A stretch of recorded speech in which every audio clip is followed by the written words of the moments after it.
Si paling perdana.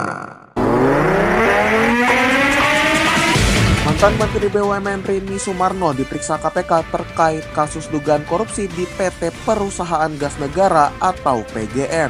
Pemeriksaan berfokus pada penunjukan Direktur Utama PGN saat Rini menjabat dan program akuisisi PGN oleh Pertamina. Rini mengaku memberikan keterangan sebagai saksi terkait nama Direktur Utama dan program pemerintah tersebut, namun tidak mengetahui detail transaksi.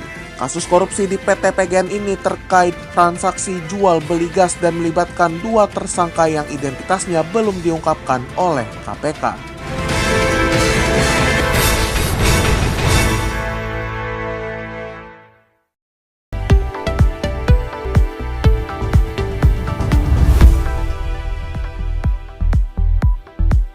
Selamat pagi Indonesia, dan apa kabar Anda? Senang sekali saya Kevin Manoy dapat hadir untuk menyapa Anda dalam DNP in the Morning untuk edisi 11 Februari 2025. Beragam informasi yang faktual dan terkini telah kami siapkan untuk Anda, diantaranya.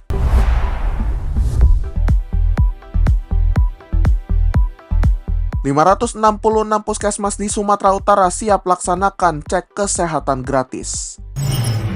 Presiden Prabowo sentil oknum yang tidak setuju efisiensi dan merasa kebal hukum. Direktur Utama TVRI Iman Brotoseno bantah lakukan PHK terhadap karyawannya.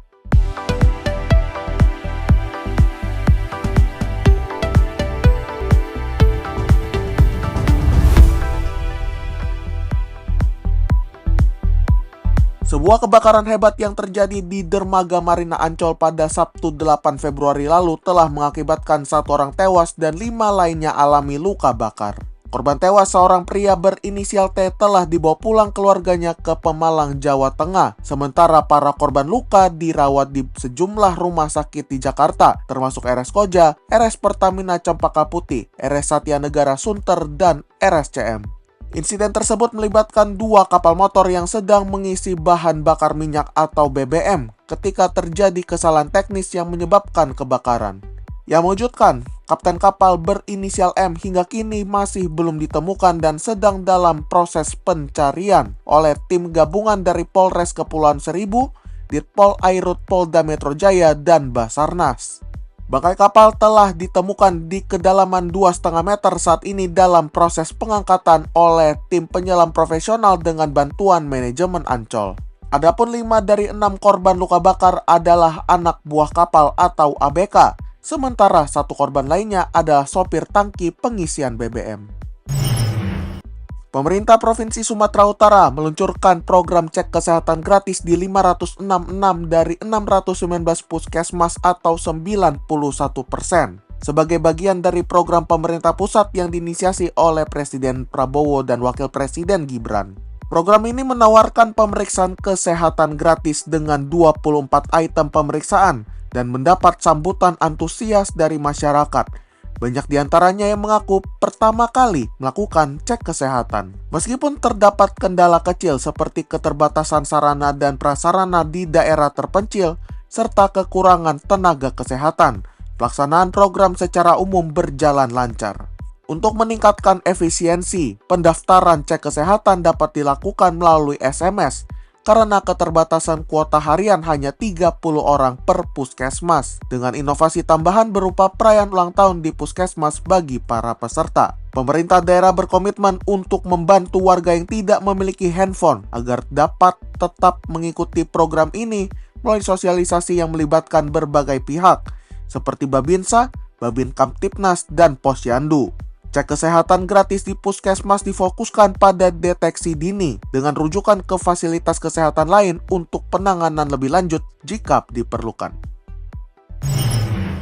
Presiden Prabowo Subianto secara tegas mengkritik oknum yang menolak kebijakan efisiensi anggaran pemerintahan dan menganggap diri kebal hukum dalam pidatonya di Kongres 18 Muslimat NU di Surabaya.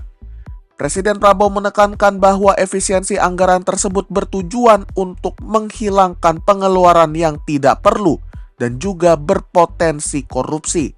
sehingga dana dapat dialokasikan untuk program yang lebih bermanfaat bagi rakyat. Kepala negara mencontohkan pemangkasan anggaran untuk kegiatan seremoni dan studi banding yang dianggap tidak efektif dalam mengatasi permasalahan kemiskinan dan pembangunan infrastruktur. Meskipun adanya pertentangan, kepala negara tetap bersikukuh pada kebijakan efisiensi ini, yang menurutnya merupakan langkah tepat untuk memperbaiki pengelolaan keuangan negara dan meningkatkan kesejahteraan masyarakat. Kita simak pernyataan kepala negara berikut ini.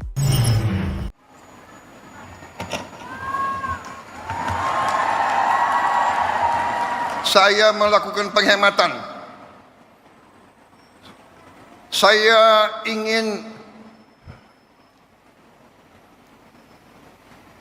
pengeluaran-pengeluaran yang tidak perlu, pengeluaran-pengeluaran yang mubazir, pengeluaran-pengeluaran yang alasan untuk nyolong, saya ingin dihentikan, dibersihkan.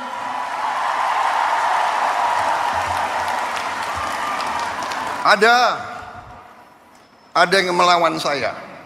Ada. Dalam birokrasi merasa sudah kebal hukum, merasa sudah menjadi raja kecil.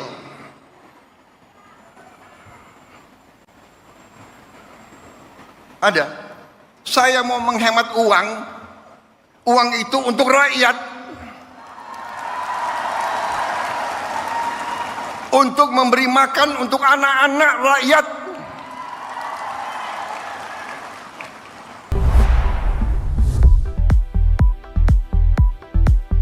Direktur Utama TVRI Iman Brotoseno membantah kabar PHK massal karyawan yang beredar di media.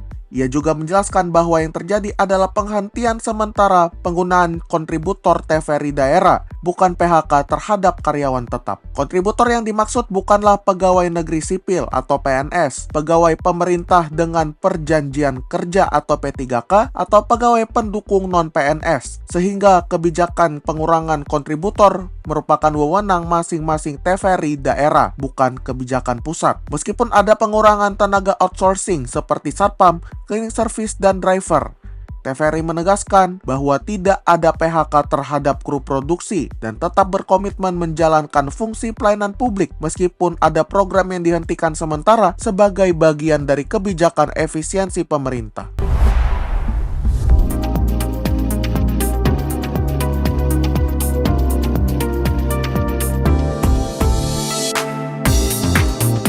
Penyesuaian jadwal Basketball Champions League Asia 2025 menjadi penyebab utama Pelita Jaya hanya memainkan 3 pertandingan hingga pekan kelima Indonesian Basketball League atau IBL 2025. Jauh lebih sedikit dibandingkan tim lain yang rata-rata telah bermain 7 hingga 8 pertandingan. Sebagai juara IBL 2024, Pelita Jaya mewakili Indonesia di BCL Asia 2025. Sebuah kompetisi antar klub Asia yang diselenggarakan oleh FIBA dan jadwalnya beririsan dengan IBL yang menyebabkan penyesuaian jadwal yang berulang. Pengumuman hasil drawing final BCL Asia 2025 pada 27 Januari dan jadwal pertandingan lengkap pada 4 Februari membuat IBL kesulitan melakukan perubahan jadwal lagi karena kendala operasional. Akibatnya, Pelita Jaya mengalami kekurangan pertandingan di awal musim IBL 2025, terutama di bulan Januari, namun mereka akan mengejar ketertinggalan setelah jeda FIBA Asia Cup Qualifiers pada 17 hingga 28 Februari. Pelita Jaya akan berkompetisi di BCL Asia 2025 mulai Maret, bersamaan dengan kelanjutan laga reguler IBL 2025, sehingga potensi penyesuaian jadwal kembali dimungkinkan khususnya pada April dan Juni. Jadwal lengkap Pelita Jaya di BCL Asia 2025 telah dirilis FIBA pada 4 Februari, meliputi pertandingan penyisihan grup dan putaran Asia East Final Four dengan pertandingan pertama melawan NX Matrix Dir di Kuala Lumpur, Malaysia pada 27 Maret 2025. Kemenangan telak Barcelona atas Sevilla dengan skor 4-1 pada Senin dini hari waktu Indonesia Barat membuat mereka semakin dekat dengan Real Madrid dan Atletico Madrid di puncak klasemen sementara Liga Spanyol 2024-2025. Robert Lewandowski kembali menjadi bintang lapangan dengan mencetak gol ke-19 musim ini. Ia menyamai rekor Lionel Messi pada 2019-2020, membantu Barcelona meraih poin penting.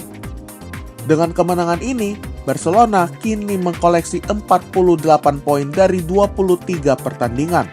Hanya tertinggal 1 poin dari Atletico Madrid di posisi kedua dan 2 poin dari sang musuh bebuyutan Real Madrid di puncak klasemen. Hasil imbang antara Real Madrid dan Atletico Madrid pada pekan sebelumnya membuka peluang bagi Barcelona untuk terus menekan dan memperkecil jarak poin. Kehilangan Fermin Lopez akibat kartu merah di laga melawan Sevilla menjadi catatan minor bagi Barcelona meskipun kemenangan tetap diraih. Persaingan perebutan gelar juara Liga Spanyol musim ini diprediksi akan semakin ketat dengan selisih poin yang sangat tipis antara 3 tim teratas.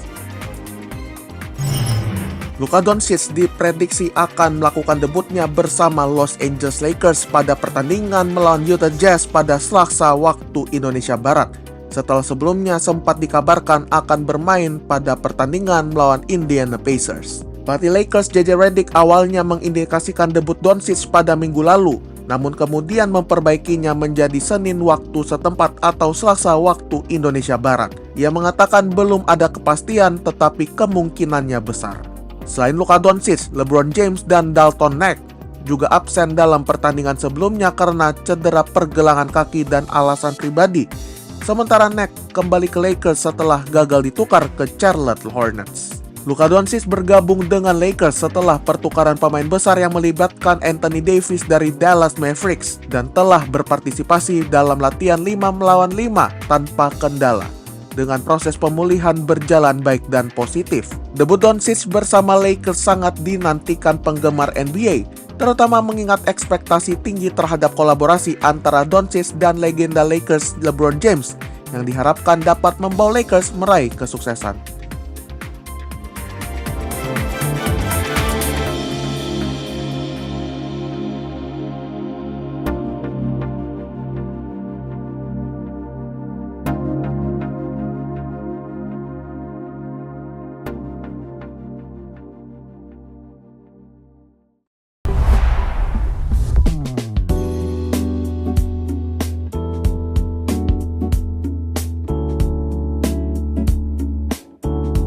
Aktor dan aktris ternama Korea Selatan, Gong Yoo dan Song Hye Kyo akan berakting dalam sebuah serial original Netflix yang berjudul sementara Show Business. Serial ini yang ditulis oleh No Hye Kyung dan disutradari Lee Yeon Jung berlatar di Korea Selatan pada 1960-an hingga 1980-an, menceritakan kisah perjuangan individu dalam meraih kesuksesan di industri hiburan. Song Hye Kyo akan berperan sebagai Min Ja, seorang wanita ambisius yang mengejar karir di industri musik, sementara Gong Yoo akan memerankan Donggu, teman Min Ja yang turut mengejar kesuksesan bersamanya. Selain Song Hye Kyo dan Gong Yoo, serial ini juga akan dibintangi oleh Kim Seol Hyun, Cha Seung Won, dan juga Lee Ha Yoon, menambah daya tarik dan kekuatan cerita. Meskipun tanggal rilis belum diumumkan, pengumuman kolaborasi Song Hye Kyo dan Gong Yoo melalui akun Instagram Netflix Korea Selatan telah membangkitkan antusiasme penggemar yang menantikan penayangan serial ini.